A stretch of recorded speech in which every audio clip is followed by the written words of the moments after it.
this is the first time where I was so broken down that I had to rely on art as a healing.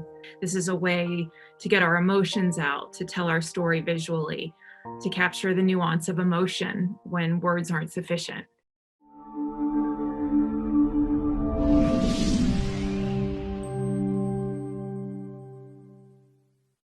Hi everyone, welcome to Go All In Show. My name is Stant. I'm your host, and today I would love to welcome my beautiful friend here, Hughes, who is an artist, beautiful, beautiful artist, and you can see from the back of her, and also a mother of 7, an unstoppable woman. Jess, thank you so much for being here with us. Thank you so much for having me on. I'm really honored. Me too. I'm very honored too. So let's start from telling us a little bit the story behind those painting behind you and how can it heal you? Absolutely. So the story really began, or one chapter of my life ended a little over 3 years ago when I had a 17-year marriage. I'd given birth to 7 beautiful kids, but it was not a good situation for me. And I really repressed my entire identity, like this big, shiny, big idea. Let's do all these I have big dreams and big visions. And I was hidden. I lived really in isolation. I had become so anxious around people because I was abusing substances. I had a hidden eating disorder. I was kind of living in shame at the end of the road.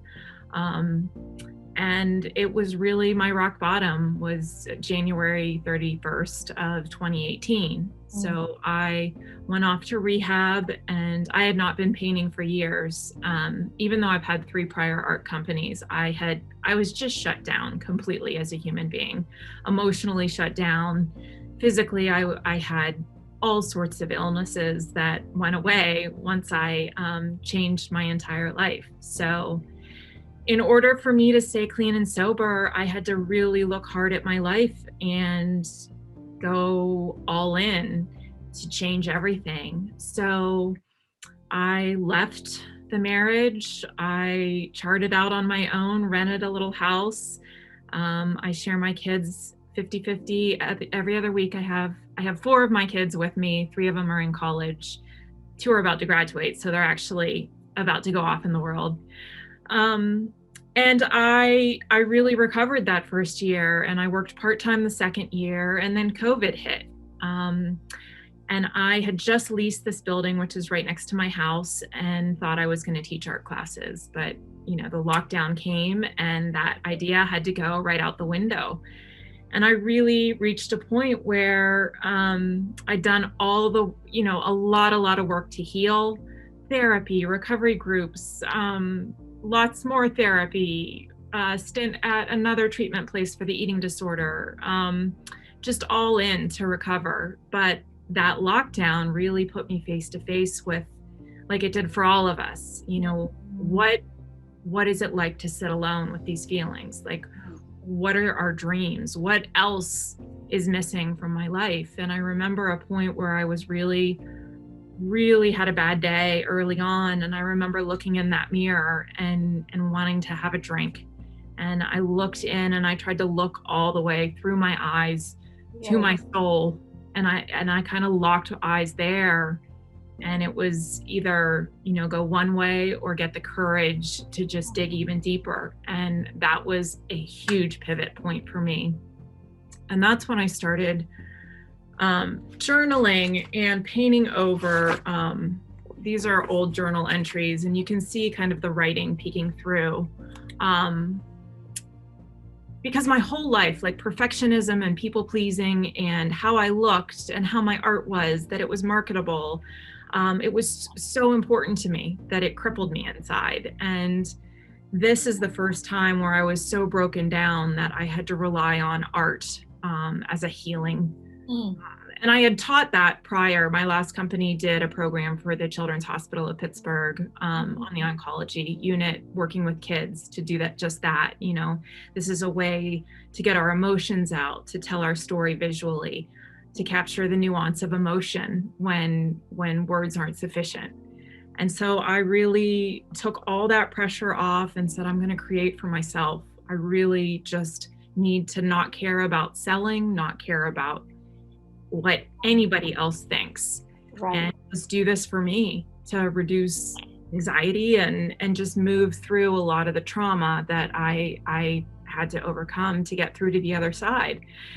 And all of a sudden things started happening in my life that pointed more and more to this direction. The question, and do I want to take that leap with no credit cards, no loans, all cash, rent this space and jump in as a full-time painter, as a full-time entrepreneur again, and live this dream. And so in September of 2020, just 8 months ago, I decided to go all in. And it was the scariest thing I've ever done. And it is the greatest decision of my life, because it's like all the healing, all of the stars aligned, and I've just been blossoming ever since. So it's been incredible. Thank you so much, Jazz, for sharing with us here your backstory. And now I look at those paintings behind you, and we have a brief discussion before our interview. You said that these paintings express something inside you. And then you also just said that you look into the mirror and you not just look at, the outside, right? But you really look the inside, deep inside. What do you see the inside? I have learned the importance of listening to the calling of the soul. I've incorporated a lot of meditation into just my grounding, and it's really part of getting grounded, doing this stream of consciousness journaling on papers, and then allowing, it's really a spiritual thing for me, allowing everything I'm feeling inside to come out on the canvas. So I really stand there when I start a painting, and it's pure expression and pure trust that all the energy I feel, all the love I feel, all the joy I feel, and sometimes all of the darkness that I feel, whatever's meant to flow through me is going to just come through me. And I've never approached painting like this before, where I just put the brush to canvas or my fingers to canvas and trust that every mark is on purpose. Everything is meant to be as it should. Sometimes the layers beneath are like life, the dark things we have to go through, but they make the top more beautiful because there's depth. And I feel like, I look back at my life and I could be victim to my circumstances and I could hang on to my trauma and pain, or I could reframe it and say, I am so grateful for those experiences, because otherwise I'd still be, I wouldn't have the courage. I wouldn't have been, the pain needs to be great enough for us to change. And so I'm grateful for that, because I don't know that I ever would have reached this point where I feel this internal freedom and joy, and I love who I am today. And that was a hurdle for someone who hated myself and so the paintings are really about taking whatever darkness or anything in me and converting that to light and converting it to beauty. And this light, this sense of light keeps pouring out. And it's incredible. And I'm always surprised at the end of a painting, because sometimes they're more graffiti-ish or hearts like that. Sometimes these gardens come out, and this little one back here came out yesterday, and I was stunned, because I don't have anything pre-planned in my mind when I paint anymore. It's just I was going to ask you, do you plan it? That it's going to be like a garden with the sunset in the back or something? Nothing. And I never know what's going to come out. That's so beautiful. And I painted, the volume. I used to be blocked creatively. I'd paint something and then 6 months would go by, and I'd plan it, and I'd have to do, try to do it realistically. And I was a strong painter always, but I never had this kind of experience where I've generated over 135 paintings in the last 8 months. Talk about pouring through when you're aligned with what you're meant to do in your life. And I mean, at all scales. I'm working on a 5 foot by 9 foot one in the big painting studio right now, and it's just pouring through. And And tell it's us where it's going to go. Yeah, so it's going to a gallery in Milan next month. So I'm trying to get that done so I can get it photographed and sent over there. So, it's amazing what can happen when you step out. And I love that the title of your show is Go All In, because that's what it took for me to turn my life around. Well, thank you so much. And you also really allowing yourself to be the instrument, to be the one in the middle between, I don't know, whatever we call, right, the higher power, God or spiritual guide, whatever it is, to translate all the message into your painting. Now, tell us a little bit about, for those who had a challenging time, the darkness and depression, doubt, fear, whatever they have inside, how can they start and use the painting as a way of healing? They can start with the simplest of materials, but like the setting the stage for a really great experience for people who are brand new beginning and they just want it for healing, is that safe zone, creating that safe zone for themselves, where you can quiet the inner critic.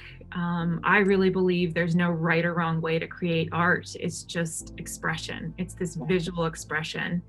And, anyone in your world that may be critical or judgmental, just block them off, go in a room apart. And I start with finger painting. Often, just any of these. I do a lot of the journaling beneath. I don't care about, especially for the journal pages, are really for my healing. Although that's what I write on the canvases too. And if there's words that come through, they just come out. But this is just finger painting. Another great thing that I do that anyone can do so that I can really turn off that inner critic is I create background papers that are just finger painted. And then I tear those up. Let's see if I have a piece in here. Sometimes it feels like we go back to be a child again. It absolutely is about reawakening that child. And I'll take pieces of the torn paper and they become pieces of the tree or pieces of, but it's a great way to create with your hands, tear pieces up. Actually here, this one, you can see it right in here.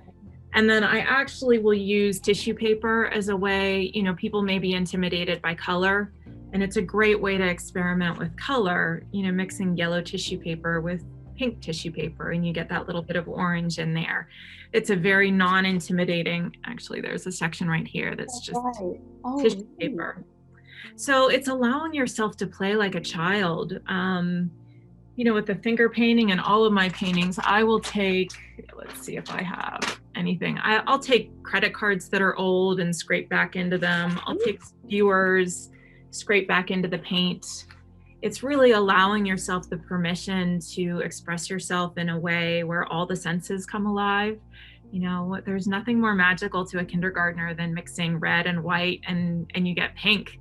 And so why, as adults, would we deny ourselves that kind of magic? And it's self-care, really, when you can create that bubble of safety for yourself, where it's just okay to, I remember points in rehab in the art therapy room where I was just so upset and I took the back of a paintbrush and I just scribbled back into the paint and was crying and listening to music, and I felt just this release afterwards. And that's why I think I'm so engaged with this and I'm so passionate about giving it to other people as a tool, because especially during COVID and after post-pandemic anxiety, I think everyone's pushed the limits of traditional therapies, and we need to reach into more, other ways to get into that right brain. The right hemisphere of the brain is so important. And we live in this left brain dominated deadline numbers, so I think I think the societal, like the setup is really create us to be like a robot, and we need to like break through, I mean, what you said, your message just remind me of my daughter. She's in first grade right now. She loves painting, and I feel like because I love painting too, and my family back in Thailand, they are artists just like you. Yeah, yeah. But they, my like my aunts, my uncle, like everyone. My grandma had 5 children. All of them are artists except my mom. And I was like, great. But I learned, I saw their art. I saw like my aunts and uncle. My uncle, he is now a Buddhist monk, but because he went to the temple, the Buddhist temple, and helped paint the wall, paint the roof, like climb up and paint all the roof with like Ramayana story and golden painting. If you have seen the temple and the architecture in Thailand, like a lot of them came from my family. That's amazing. And but I like stopped doing it because there's a checklist. I gotta go to school, get a good grade, get a degree, and then get married, and then have a kids, and then get a job and make money. Right. So that pressure, yeah, the pressure of our culture, what we're, I feel like we're born, that's our nature. And then this culture teaches us these formulas about how it's supposed to be. You check the check boxes, you go to school, you go to college, you get a job, you're supposed to, and for me, that was not the way for me. And I've always been this very quiet, creative disruptor. I really need, I'm speaking out about my story in the face of blowing up the stigmas about people who do it differently. I really want to stand tall as a single mother, as a recovered addict, as a recovered person with an eating disorder, having been through trauma, sexual assaults, and speak out about it and be an artist that's not starving. I've become very, very successful in the last 8 months. And I think being authentic and vulnerable and brave about not hiding any part of who I am, that comes out in the canvas and the painting. And I think it's that connection. It's about connection, and it's about connection to higher power for me, and that goes into the paintings, and that's what's connecting. It's tapping people's emotions in a way that my work never could when I was trying to market it. And now I'm not trying to conform to anybody's formulas or standards or how you're supposed to be successful as an artist even. I'm just doing what's true to me, and if it doesn't make sense, I'm just not willing to participate in stuff that doesn't make sense. So, for example, my twins are graduating college, and that's their path. It was absolutely right for them. And my freshman in college just decided she's going to take a year off, and she's also an art major, and it's just it's not fitting. And I said, well, good for you. I really want you to be true to you. And if it doesn't feel right and you feel like you're repressing a part of yourself, there is no pressure here. So what I hear, yeah, thank you, Jess. What I hear is you got to be true to yourself. Right? Absolutely. And if you're not being true to yourself today, then when? Right. Right. And you gonna lose what is about to come out, what is being prepared for you. Yeah. So before we end our conversation, tell us a little bit about your book. Oh, my book. So this was one of those things, those openings that just magically happened. Someone heard my story when I was talking and contacted me later and said, your story is really powerful. I have a book with 17 other women or 16 other women, and it's past publication. But I really want you to be in it. Can you write your chapter in a week? And I thought, there's a million excuses for not doing this, but absolutely I'm going to do it. Give me a challenge. And my life is so much about being bold and taking action. And I thought, absolutely. And so I You say yes, of course. She did it. I did. And it was very appropriate that she did it. And so can you, 17 inspirational women, share their stories and steps of how they achieved rapid success.